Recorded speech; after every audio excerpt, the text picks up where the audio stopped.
এখন সম্প্রচারিত হবে রেডিও তেহরান থেকে আজকের সর্বশেষ বিশ্ব সংবাদ। নেতার রক্তের বদলা নেয়াকে দায়িত্ব বলে মনে করে। আজ ভোরে রাজধানী তেহরানে হামাস নেতার শাহাদাতের পরপরই ইরানের সর্বোচ্চ নেতা এসব কথা বলেন।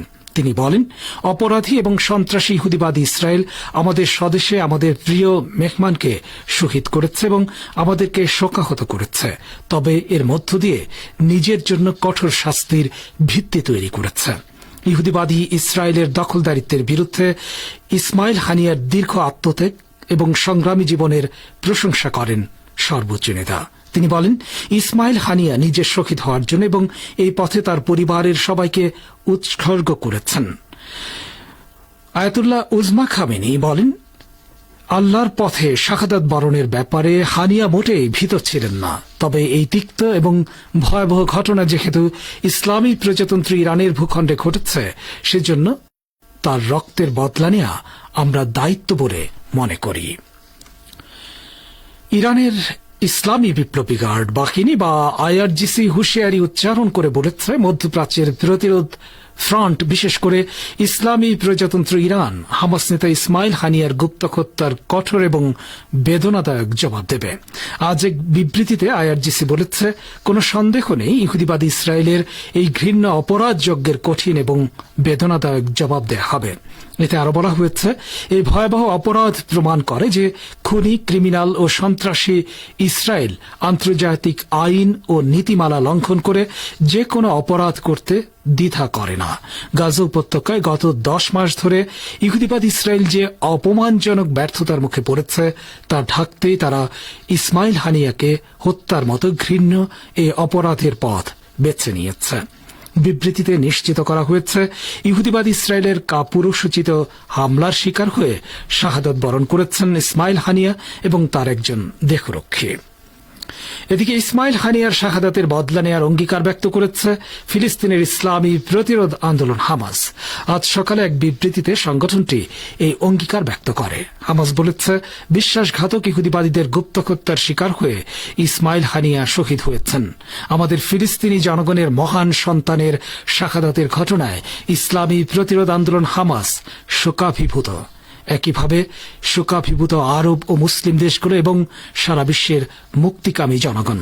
হামাসের রাজনৈতিক ব্যুরোর সদস্য মুসা আবু মারজুক বলেন, কাপুরুষোচিত এই হত্যাকাণ্ড বিনা জবাবে পার পাবে না। আজ সকালে ইরানের ইসলামী বিপ্লবী গার্ড বাহিনী বা আইআরজিসি ঘোষণা করেছে যে তেহরানে যে ভবনে ইসমাইল হানিয়া অবস্থান করছিলেন তাতে হামলা চালানো হয়েছে। এতে ইসমাইল হানিয়া ও তার একজন দেহরক্ষী শাহাদাত বরণ করেছেন। আপনারা বিশ্ব সংবাদ শুনছেন রেডিও তেহরান থেকে, আর প্রচারিত হচ্ছে বাংলাদেশ ও ভারতের শর্টওয়েভ 25 মিটার ব্যান্ডে।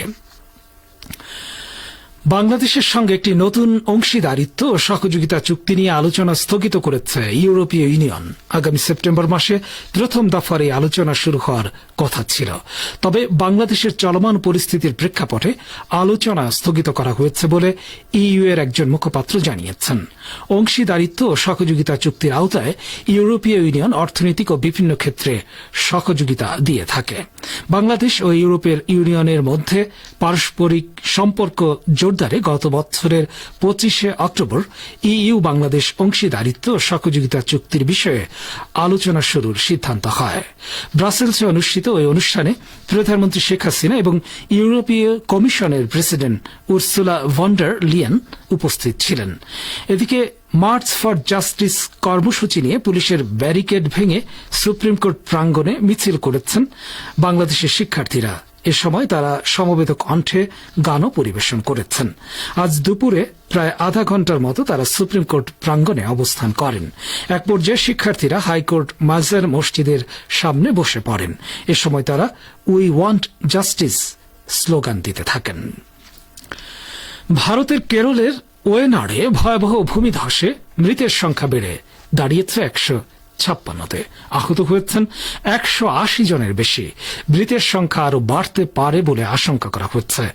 ধস এবং প্রাকৃতিক দুর্যোগে এখনো পর্যন্ত এই হতাহতের খবর দিয়েছে স্থানীয় প্রশাসন। শতাধিক মানুষ এখনো ধ্বংসস্তূপের নিচে আটকে রয়েছেন বলে আশঙ্কা করা হচ্ছে। পরিস্থিতির গুরুত্ব বুঝে গতকালই সেনাবাহিনী নামানো হয়েছিল। অস্থায়ী সেতু বানিয়ে 1000-এর বেশি মানুষকে উদ্ধার করেছে সেনাবাহিনী। তবে এরই মধ্যে আরো ভারী বৃষ্টির সতর্কতা জারি করেছে আবহাওয়া দপ্তর। ফলে উদ্ধার কাজে বৃষ্টি বাধা হতে পারে বলে মনে করছেন উদ্ধার কর্মীরা। এদিকে দুর্যোগ এবং ভারী বৃষ্টির সতর্কতার কারণে কেরলের বিভিন্ন জেলায় আজ সব স্কুল কলেজ বন্ধ থাকবে বলে ঘোষণা করা হয়েছে। পরিস্থিতি স্বাভাবিক না হলে বৃহস্পতিবারও শিক্ষা প্রতিষ্ঠান বন্ধ থাকতে পারে বলে প্রশাসন সূত্রের খবর। রাজ্যে 2 দিনের শোক পালনের ঘোষণা দিয়েছেন পিনারায় বিজয়নের সরকার। অন্যদিকে ধসের কারণে রাস্তাঘাটের অবস্থা শোচনীয়। বেশিরভাগ জায়গায় রাস্তা ধসে গেছে। ফলে পুলিশ প্রশাসন বিপর্যয় মোকাবেলা বাহিনীকে উদ্ধার কাজে বেগ পেতে হচ্ছে।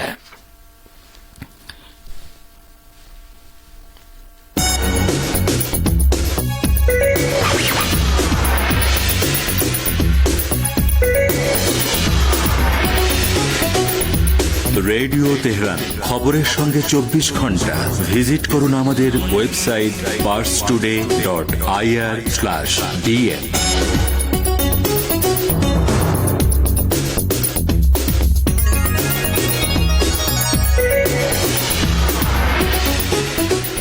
ফিরছে বিশ্ব সংবাদে।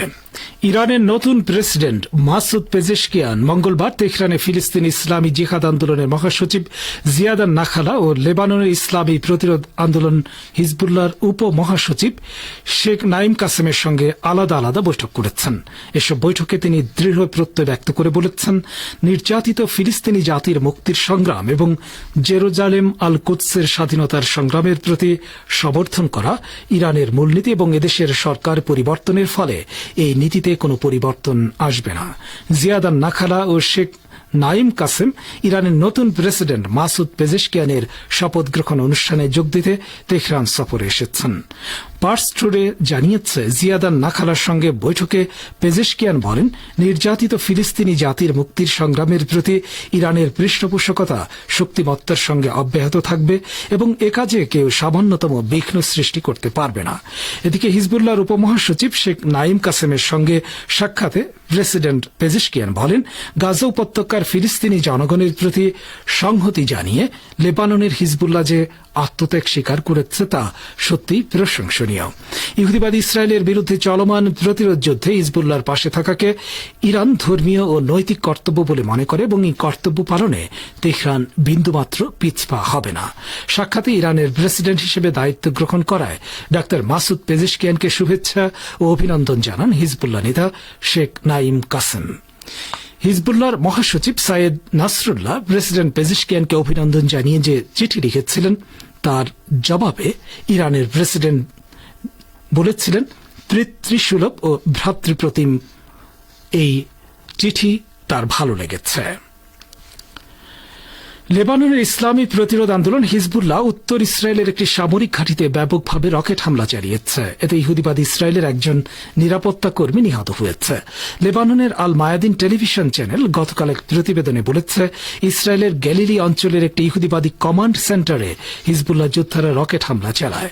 এ হামলায় ইহুদিবাদী ইসরায়েলের একজন নিরাপত্তা কর্মী নিহত হয়েছে বলে ইসরায়েলি গণমাধ্যম নিশ্চিত করেছে। এদিকে হিজবুল্লাহ এক বিবৃতিতে জানিয়েছে, তাদের যোদ্ধারা ইসরায়েলের হিল্লেল সামরিক ঘাঁটিতে রকেট দিয়ে হামলা চালিয়েছে। ইসরায়েলি বাহিনী গতকাল দক্ষিণ লেবাননের জিপচিট গ্রামে হামলা চালিয়েছে। তার জবাবে এই ক্ষেপণাস্ত্র হামলা চালানো হয়।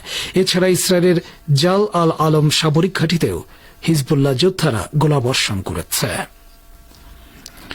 জাতিসংঘে নিযুক্ত ইরানের স্থায়ী প্রতিনিধি আমির সাইদ ইরাভানি বলেছেন, যুদ্ধে তার দেশ নিরপেক্ষ অবস্থানে রয়েছে। ইউক্রেন যুদ্ধে ইরান সামরিকভাবে জড়িত রয়েছে বলে কয়েকটি পশ্চিমা দেশের অভিযোগ নাকচ করেন তিনি। গতকাল জাতিসংঘ নিরাপত্তা পরিষদে পাঠানো এক চিঠিতে আমির সাইদ ইরাভানি বলেন, 2022 সালের ফেব্রুয়ারিতে রাশিয়া ও ইউক্রেনের মধ্যে যুদ্ধ শুরু হওয়ার পর থেকে ইরান নিরপেক্ষ অবস্থান বজায় রেখে চলেছে। তারপরও পশ্চিমারা কিছু দেশ, বিশেষ করে আমেরিকা, ব্রিটেন ও ফ্রান্স জাতিসংঘ নিরাপত্তা পরিষদে গত 25 জুলাই প্রকাশ্যে অভিযোগ করেছে যে ইরান ইউক্রেন যুদ্ধে রাশিয়ার পক্ষ নিয়েছে এবং অস্ত্র সরবরাহ করছে। আমি এই ভিত্তিহীন অভিযোগ সুনির্দিষ্টভাবে নাকচ করছি। শ্রোতা বন্ধুরা, বিশ্ব সংবাদে এই ছিল আমাদের সর্বশেষ আয়োজন। সঙ্গে থাকার জন্য আপনাদের সবাইকে অসংখ্য ধন্যবাদ।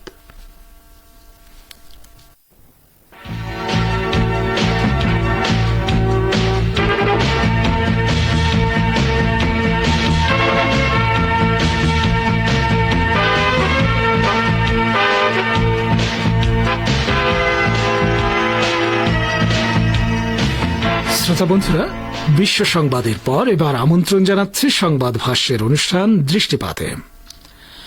নির্যাতিত জাতিগুলোর সমর্থনে ইরানের নীতি অপরিবর্তিত থাকবে বলে জোর দিয়ে বলেছেন ইরানের নয়া প্রেসিডেন্ট মাসুদ পেজেশকিয়ান।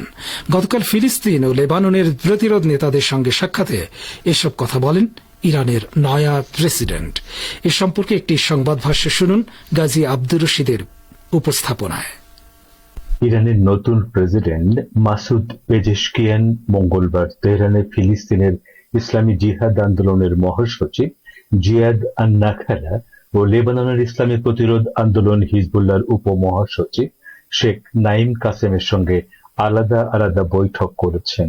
এসব বৈঠকে তিনি দৃঢ় প্রত্যয় ব্যক্ত করে বলেছেন, নির্যাতিত ফিলিস্তিনি জাতির মুক্তির সংগ্রাম এবং জেরুজালেম আল কুদসের স্বাধীনতা সংগ্রামের প্রতি সমর্থন করা ইরানের মূলনীতি এবং এদেশের সরকার পরিবর্তনের ফলে এই নীতিতে কোনো পরিবর্তন আসবে না। জিয়াদ আন-নাখালা ও শেখ নাইম কাসেম ইরানের নতুন প্রেসিডেন্ট মাসুদ পেজেশকিয়ানের শপথ গ্রহণ অনুষ্ঠানে যোগ দিতে তেহরান সফরে এসেছেন।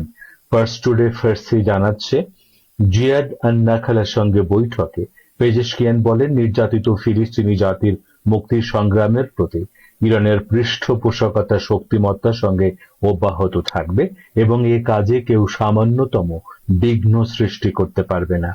গাজা উপত্যকার উপর গণহত্যা বন্ধ করতে ইসরায়েলের উপর চাপ বৃদ্ধি পাচ্ছে জানিয়ে ইরানের প্রেসিডেন্ট বলেন, তার সরকার সকল মুসলিম দেশের পাশাপাশি বিশ্বের স্বাধীনচেতা দেশগুলোকে সঙ্গে নিয়ে গাজা যুদ্ধ বন্ধ করার জন্য কূটনৈতিক প্রচেষ্টা জোরদার করবে এবং ইহুদিবাদীদের বিরুদ্ধে সংগ্রামে নির্যাতিত ফিলিস্তিনি ভাইদের একা ফেলে যাবে না।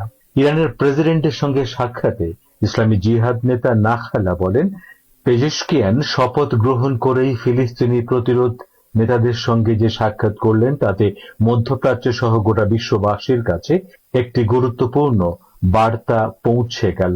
সবাই এখন একথা জেনে গেল যে ইরানের নতুন সরকার আগের মতোই ফিলিস্তিনি জাতির প্রতি পৃষ্ঠপোষকতা চালিয়ে যাবে এবং এ ঘটনায় প্রতিরোধ সংগ্রামীদের মনোবল আরো শক্তিশালী হবে।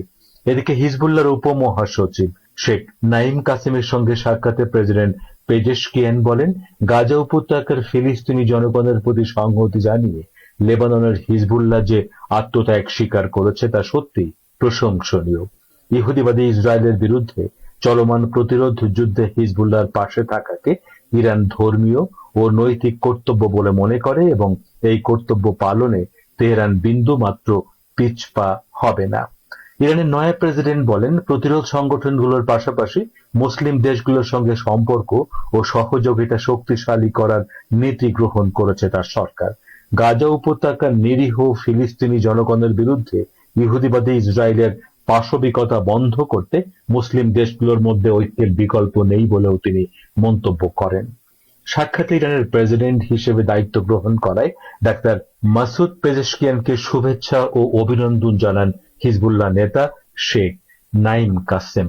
হিজবুল্লাহর মহাসচিব সাইদ নাসরুল্লাহ প্রেসিডেন্ট পেজেশকিয়ানকে অভিনন্দন জানিয়ে যে চিঠি লিখেছিলেন তার যে জবাব ইরানের প্রেসিডেন্ট দিয়েছিলেন তাকে পিতৃসুলভ এবং ভ্রাতৃপ্রতিম বলে বর্ণনা করেন নাইম কাসেম। তিনি বলেন, সরকারের বিভিন্ন উচ্চ পদে দায়িত্ব পালন করে পেজেশকিয়ান যে অভিজ্ঞতা অর্জন করেছেন, রাষ্ট্র পরিচালনার কাজে সে অভিজ্ঞতা কাজে লাগবে এবং ইরান আগের চেয়ে দ্রুত গতিতে অগ্রগতি অর্জন করবে। শেখ নাইম কাসেম দক্ষিণ লেবানন থেকে ইহুদিবাদী ইসরায়েলি বাহিনীকে হটিয়ে দেয়া এবং সিরিয়ায় উগ্র জঙ্গি গোষ্ঠীগুলোর পরাজয়ের কথা স্মরণ করে বলেন, ইসলামী প্রজাতন্ত্র ইরানের সমর্থন ও পৃষ্ঠপোষকতা না থাকলে ওই দুটি গুরুত্বপূর্ণ বিজয় অর্জন করা সম্ভব হতো না। এতক্ষণ যারা আমাদের সংবাদটি শুনলেন সবাইকে অসংখ্য ধন্যবাদ। আমাদের নিয়মিত ভিউয়ার যারা আছেন তাদের 82% ভিউয়ার্স এখনও আমাদের চ্যানেলটি সাবস্ক্রাইব করেননি। সো যারা আমাদের চ্যানেলটি এখনও সাবস্ক্রাইব করেননি দয়া করে সাবস্ক্রাইব করে দিন এবং নিয়মিত আমাদের পাশে থাকবেন আশা করি। ধন্যবাদ সবাইকে।